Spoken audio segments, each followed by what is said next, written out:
Hello, my amazing friends. Welcome to your weekly timeless reading. I apologize for not getting this posted on Sunday, September 1st, but this is my birthday month and I had plans. And I usually record the same week, so I'm not ahead of everybody. So I apologize for being a little late, but the message is fantastic. And of course, yesterday we had the new moon. So if you haven't already, set your intentions for the month. What do you want to create? And then this week I asked, whoever watches this video, what do you need to know? And so when I asked that question, that's more of a past, present, and future type oracle reading. And so if you've been watching these videos, you know that you can choose whichever order you want to put the cards in. I've chosen 3 cards already. I shuffled them. And so you can choose like 2, 1, 3 or 3, 1, 2. You put them in the order that you feel called to do. Or you can just go with what I have pulled out already and just go with 1, 2, 3 and keep it very simple. And because these are timeless, you can come back at any time and do this again and get a completely different message. I always recommend that you have a pen and a journal, so that way you can, take some notes and then journal about it, because I'm sure I'm going to ask some questions and you can journal about that. So again, you do it how you want to, take what resonates and leave the rest. Oh, and before I forget, in case you're new here, I'm Kimberly Jo Height. I am your favorite empowerist, and my channel is all about holistic health and oracle and manifestation and really just letting your light shine and finding joy in life. So let's dive right in, okay? So if you just do 1, 2, 3, whatever order, I'm going to start with how they came up for me. I am using, in case you need to know, it is Guides of the Hidden Realms Oracle by Colette Baron-Reid. It is my all-time new favorite deck. And then I'll also point out really quick, I got the pocket size of her Woto deck and it is so cute. So anyway, just had to throw that in there. I'm not affiliated with Colette in any way. I don't get anything from sharing her work, but I love this new deck that she has and the artwork, and just the cards themselves have their own energy. So I'm really going to this deck. And I apologize because it feels like magical readings. All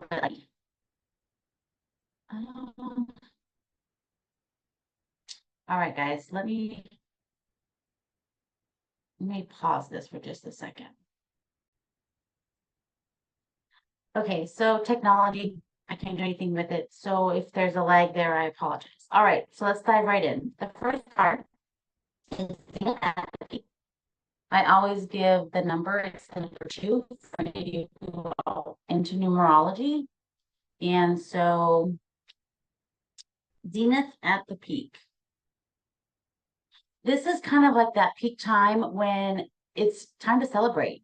What have you accomplished? Look at what you've accomplished and celebrate it. Even the small things. It doesn't always have to be a big thing. Everybody thinks that they have to have something really big or exciting happen in order to celebrate. And we should be celebrating every day because we woke up and we're breathing and we're here, right? So let me actually read to you what the card says. The key concepts of Zenith at the peak is victory, achievement, getting what you want, and tangible abundance. So in autumn, the harvest reminds us of the nature of abundance and the promise of prosperity. It's a peak moment of success. Be assured that in your own life, you are moving toward this very zenith of achievement, creativity, and love. You have worked so hard. Can you see how far you've come? So take a moment here and jot this down. Journal and look back just how far you've come from a week ago, a month ago, 6 months ago. And if you're someone who is thinking that I haven't done or accomplished much in the last 6 months, I'm going to really ask you to just step back and take a moment and do some deep self-reflection here and celebrate all the small wins. It doesn't have to be something big, okay? As you move forward, you can reach even higher, building upon the foundations of your accomplishments. This natural cycle carries within it a reminder to be humble. Nothing remains at the peak forever. We can't stay high forever. We have to recoup our energy, all those sorts of things. So the seasons must change, as it's just a natural law. So we're coming up on the end of summer, and I know people don't like to hear that, but September 22nd is the last day of summer. We're moving into that fall season where we get to reap all the benefits of all the things that we planted earlier in the year. This is a wonderful time for intimate exchanges and profound connections. Celebrate this peak moment, then keep moving forward. More adventures and abundance will follow. So you have to make space for them. So really the message here, whoever needs to hear this again, is even if it feels like you've only made small accomplishments, why do we attach that word small in front of them? Have you changed or have you shifted? Of course you have. You're not the same person in this very moment that you were even 10 minutes ago or last week or last month. So really show yourself some grace and look at what you've accomplished and how far you've come. Okay? All right. Card number 2. And again, this is the order that I did it. It was in reverse. And let me just show you card number 1 again. Zenith at the peak. Isn't that beautiful? And I love the fall leaf up here. All right, so card number 2 is in protection or reversed. And the card number, I'll hold it this way so you can actually see it. But it's the consequence of fear. And the card number is 20. And it came up in reverse, so it has a little bit of a different message. And so the key concepts here are contraction, decisions made from stress, or aligning with the frequency of fear, self-fulfilling prophecy. And so when the card is reversed, the message is this: the consequences of fear-based decisions made in the past are revealing themselves to you now. It's a good thing you can take a step back and repair whatever appears to be fractured. Having a sense of humor and a lot of self-compassion would be very helpful right now. So I want to add here too that there is no wrong decision. I think somewhere, even as a mom, and I, talking to my kids, did they make the right decision, or did I guide them correctly, or did they make the right decision, or did they make the wrong decision?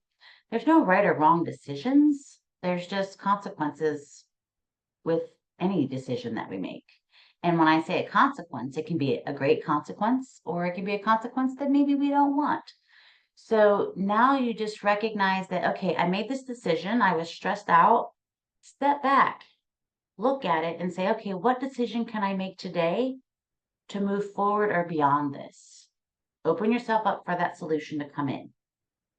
All right. Oh, and here's the rest of the message. Allow yourself to regroup in your own time and shift your perspective. You are not a failure and you are not flawed. You have not made an irreparable mistake. The questions to ask are, get your pen, where am I placing my faith and trust? Or why am I expecting the worst or viewing through the lens of lack? Those are great questions. Let me repeat them. Where am I placing my faith and trust? Or why am I expecting the worst or viewing through the lens of lack? You made choices from the perceived energy around you then, and you will get to make different ones in the future. Give your fears to your highest power and act as if you believe you are in good hands. How could you not be? Life on earth is a spiritual experiment after all. That's a really good message. So remember, if there's a decision that you made while you were under stress, and maybe you're still under that stress, just take a deep breath, center yourself. I always say, put your hands on your heart, take a few deep breaths, go spend some time in nature, and see if there's a new decision that you can make or that you want to make. Because we always get to make new choices and new decisions. And sometimes we may not always like them, but we get to make them. So you're not stuck. And again, pay attention to what you're focusing on. Are you focusing on the lack of something, or are you focusing on the solution of something? Lots of different ways to look at that. All right, moving on to card number 3. Card number 3 is, and I'll show you, sorry, back to card number 2, the consequences of fear. Such a pretty artwork. And that was card number 20. All right, so for the third card, it's card number 29, connection through the cosmos. And I'm trying not to have a glare. And that artwork just amazing. So connection through the cosmos is number 29 for those of you who like numerology. The key concepts are community, friendships, social life, seeing yourself and others, everything is connected, and the law of reciprocity. So the world is a giant mirror that reflects who we are, where we're placing our attention, and what thoughts, feelings, and beliefs are churning inside of us, with or without our awareness. So this is just a good reminder that if your life doesn't reflect back to you what you want to be seeing in your life, check in with what are you thinking about? What are your beliefs about something? And are you able to step back and change that perception? Are you able to create a new thought or question, or maybe even it's more not questioning just the belief itself, but like, do you really believe that anymore? Or was that a belief given to you from somebody else? Can you let it go and have a new belief that's more supportive of you and what you want to create in your life? Okay, sometimes or somehow we meet that person, read that passage in a book, or hear that song that gives us an intimate glimpse into our depths. All these connections resonate like strings in a giant harp, and the right note reminds us that everything is connected, even if we can't see it or grasp it with our minds. This reflection underlies the law of reciprocity. What you broadcast into the field of infinite intelligence echoes back and often materializes in some fashion. So remember, what you're thinking about, what you're focusing on, that's going to be reflected back to you. So if there's something being reflected back to you that you don't want to see, then change it. Or if there's something that is reflecting back to you that you're loving, keep focusing on that and you'll start seeing more of it. The experience may be one you intentionally call into form or one you must go through to evolve. Life in this manner is miraculous, infinitely responsive and creative. Soon you will see this reciprocal nature of the universe transpiring in your favor. There's a lot of goodwill for you in the hidden realms. Beautiful and unexpected, seemingly unrelated gifts are coming your way. So again, card number 1, Zenith at the peak, the consequence of fear, and it was in reverse. And then you had connection through the cosmos. Great reading for this week. Or if you're not watching this the first week of September, it's a great reading for, again, timeless. So that's all I have for you guys today. Again, thank you for being so understanding that I didn't get it posted on Sunday or uploaded. And may you have an amazingly wonderful week. And of course, as I always say, let your light shine. The world needs you right now. Much love, my friends. I'll see you next time. Make sure to hit that like and subscribe button if you're loving this content. Thank you. Love and light.